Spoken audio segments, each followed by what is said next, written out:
We have just had the latest inflation figures just come in. PCE inflation, which is the Fed's preferred level of inflation, has just met expectations with a nice big move to the downside. Will this now mean that the Fed can soften their stance on monetary policy? And does this mean we could even see 25 basis points at the next meeting? How will crypto react? What does this mean for the wider battle against inflation? As you can see, guys, we've just had the reading coming with core PCE inflation coming at 4.7. 4.7 versus the expected 4.7. If we also take a look at the headline inflation as well, which is your core, which is your normal PCE year on year, which is your including food and energy, it's 5.5 versus the 5.5 expected as well. So on both with the headline and core inflation, this has met expectations. But why is this important? Well, we have to remember that the Fed preferred measure of inflation is this PCE figure. Jerome Powell looks at this figure more than he does so the CPI figure. So I know we focus a lot on CPI because it's the preferred measure, but for the Fed specifically, the preferred measure is actually PCE. So when we hear about Jerome Powell saying that he wants to bring inflation down to that 2% level, he's talking about an average 2% level around PCE inflation, more importantly, core PCE. So if we take a look here at this chart, and again, let me switch over to the core PCE, what I want to remind you of is this. We're seeing a nice trend down now. Look at the gradient of this slope here. If I flick this back over to the column, we have just come from 5.2 down to 5, now down to 4.6. So again, if you can start getting readings, which are 3, 2.5, then you really start getting to this target range that we're looking at for the 2% average for the Fed, right? And this is their target range. Now, more excitingly is if we look at the month on month, that's where things start to get excited, because the month on month was actually coming in at 0.2, okay? So we had 0.2 month on month, excluding food and energy, which is really exciting because, again, it won't be long. I'm expecting in a couple of months into 2023, we should be seeing a negative deflationary reading, which will really be exciting and really be a milestone for us to see inflation start trending in the right direction. Now, what does this mean in terms of the Fed meeting? Well, the next Fed meeting is on February the 1st. So we have nothing in January. We've got 7 days for the rest of this year. Good riddance to 2022. Move on to 2023, and we have nothing in January. Then on the 1st of February, the markets have priced in, and this gets me a little bit nervous actually, but the markets have priced in 100% pretty much here, 97.7% have priced in a 25 basis point rate hike. Okay, so there is no room for error here. Now, this leaves us with two options. Either one, the market continues to believe that we're going to see 25 basis points, in which case it'll stay like this. And in that case, if inflation shocks us in January, when we get our January readings, and the Fed decides to do 50 basis points, because remember, they've just notched down from 75 to 50 in the last meeting. If they decide to stay at 50 again, markets are going to have to show some red, because the majority of the market here are pricing in 25 basis points. And the markets will be upset if we get 50 basis points. Or the other way is we have a weak January in the stock market and wider markets, and the market starts to price in more of a 50-50 approach. In other words, this percentage drops 50%. We see 50% of the market start to price in 50 basis points, and then we start to see that rotation as well go across. Okay. Now, keep in mind, this 2% of the population right here are thinking that we're going to get no rate hike. We're going to get a pause, okay? So nobody currently is pricing in 50 base points again, which is very interesting here. And it has me a little bit nervous going into January. Now, if we take a look at the Bitcoin price, you can see here, it's a slightly flat day, right? So flat day here, sitting in this boring range. And it's been boring for a good number of days now, since the 17th. So the last 5-6 days here have been lower volumes, as you'd expect in the festive period. But also the Bitcoin price just does not want to move. If you look at the wider markets, you can see pretty much the same trend. If we take a look at the US markets, NASDAQ down slightly, 0.24, flat on the S&P, and flat on the Dow Jones as well. So not got much directionality here for crypto. If we do take a look at the EMA ribbon, I continue to be worried here by the downward pressure being presented by this EMA ribbon, right? It helps me keep the bias towards the downside and expect another retest of these kind of levels at 16,240, which is about here, and then even lower at that 16,000 flat mark. Those are the levels where I'll be pretty excited to dollar cost average in a little bit more. Now, if we do want to break to the upside, we're going to need some serious volume. We're going to need some serious volume, and we're going to have to push through this EMA ribbon, just like we tried to do before Jerome Powell threw us back down. Look how good we were doing up here, guys. We ran up to 18,500, and then Jerome Powell and the Fed decided to bump us back down again. Let's pop off the EMA ribbon. Let's bring back the Bollinger Bands here on the daily chart, and you can see what we're doing. We managed to bounce from the bottom of the Bollinger Band, but now two things can happen. Either the center line can act like resistance, or we can get a big move like we did here on the 30th of November.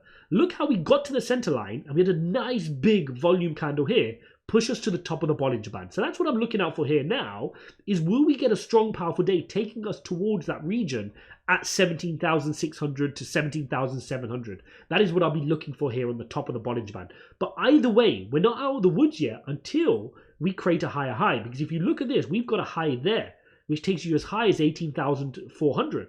So we've got a lot of work to do for Bitcoin to keep higher highs and higher lows to trend out of this pattern. Okay, remember, the fundamentals of an uptrend and downtrend are characterized by the highs and lows. This is something we walk through in the early chapters of the free TA course, Ijaz.uk/TA. So make sure you take advantage of that. If you're not doing anything during this festive period, if you had one too many cupcakes and you just want to learn something going into 2023, Ijaz.uk/TA doesn't cost you a penny, and you can take advantage of a free TA course, which has taken me years and years to learn all of that content, and it's being shared completely for free. Okay, so that's what we're looking at for here on the Bollinger Band. But now I want to zoom out to the weekly, because it's the weekly where things start to get interesting, right? Because we need to decide here, are we going to rotate to the downside, and is this Bollinger Band going to get sent down in towards this range, or can we start to get our relief rally up towards the 23,000 range? And that's what we're looking for, right? Even if we can get a nice relief rally into this 23 range at the top of the Bollinger Band, that'll be a well-needed move here on crypto, just to take some of the pressure off. But things aren't looking too great, right? If I also show you a few other things which are worth looking at, and that is pulling out the exponential moving averages. So what I've got here is I've got the white line, which is your 50-period exponential moving average, and then you've got your yellow line, which is a 200-period exponential moving average. Again, if it doesn't make sense, I walk you through how to get this set up on your trading view. What does it mean? How to use it? It's all in the course, guys. Please, I don't want to stress about it too much, but I need you guys to watch that so that way these videos make sense. Otherwise, I'm going to constantly have to repeat myself. I'm just assuming you've all watched it, and so that way this stuff makes sense. So what we're getting here is something called a death cross. Okay, this is the opposite from a golden cross. A golden cross, again, we go through this in the course, is a positive move. It's when the short-term EMA ribbon crosses above the long-term EMA ribbon. It's a bullish sign.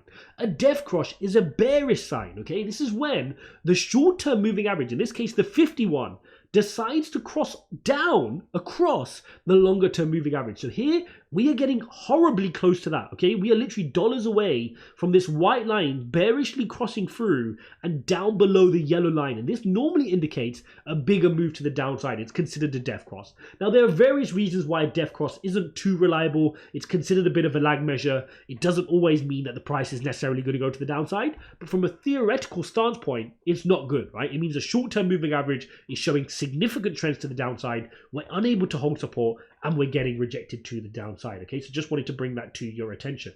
It's also worth bringing out the 300 period moving average, right? Remember when I used to show you the 200 moving average, the basic 200, that's this blue one.